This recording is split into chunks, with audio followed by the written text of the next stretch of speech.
दिवसांची कैद आणि 25,000चा दंड त्यांना ठोठावण्यात आलेला आहे। मुंबईतल्या माझगाव कोर्टानं राऊतांना हा दंड ठोठावलेला आहे। महत्त्वाची बातमी आपण पाहत आहे। हे प्रकरण नेमकं काय आहे तर संजय राऊत यांनी किरीट सोमय्या आणि मेधा सोमय्या यांच्यावर भ्रष्टाचाराचे आरोप केलेले होते। 2 वर्षांपूर्वीचं हे प्रकरण होतं।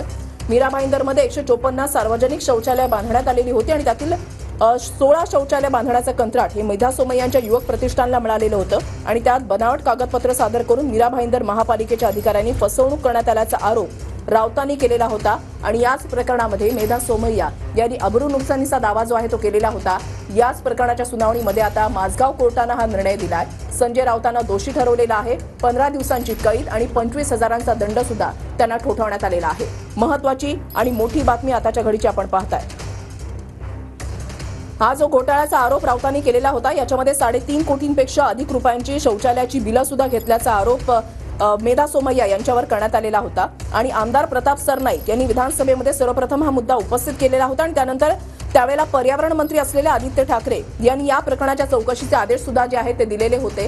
हे प्रकरण जे आहे ते न्यायप्रविष्ट होतं। 2 वर्षांपासून हे प्रकरण जे आहे ते कोर्टामध्ये चाललं आणि आता माझगाव कोर्टानं जो निर्णय दिलेला आहे त्यानुसार संजय राऊतांना दोषी ठरवण्यात आलेला आहे आणि आता त्यांना 15 दिवसांची कैद आणि 25,000चा दंड कोर्टानं ठोठावलेला आहे। त्याच्यामुळे राऊतांच्या अडचणी ज्या आहेत त्या वाढू शकतात। सुषमा अंधारे यांनी असं म्हटलेलं आहे की या प्रकरणी आपण आणखीन पुढच्या न्यायालयामध्ये जाणार आहोत, दाद मागणार आहोत, न्याय मागू असं त्यांच्याकडून या ठिकाणी सांगण्यात आलेलं आहे।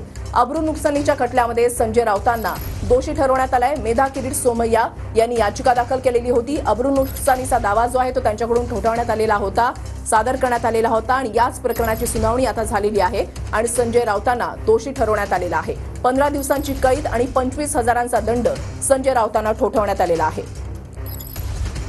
महत्त्वाची आणि मोठी बातमी आताच्या घडीची आपण पाहताय। मेधा सोमय्या यांच्यावर ज्यावेळेला हे आरोप करण्यात आलेले होते त्यावेळेला किरीट सोमय्या आणि मेधा सोमय्या यांनी हे संपूर्ण आरोप फेटाळून लावले होते।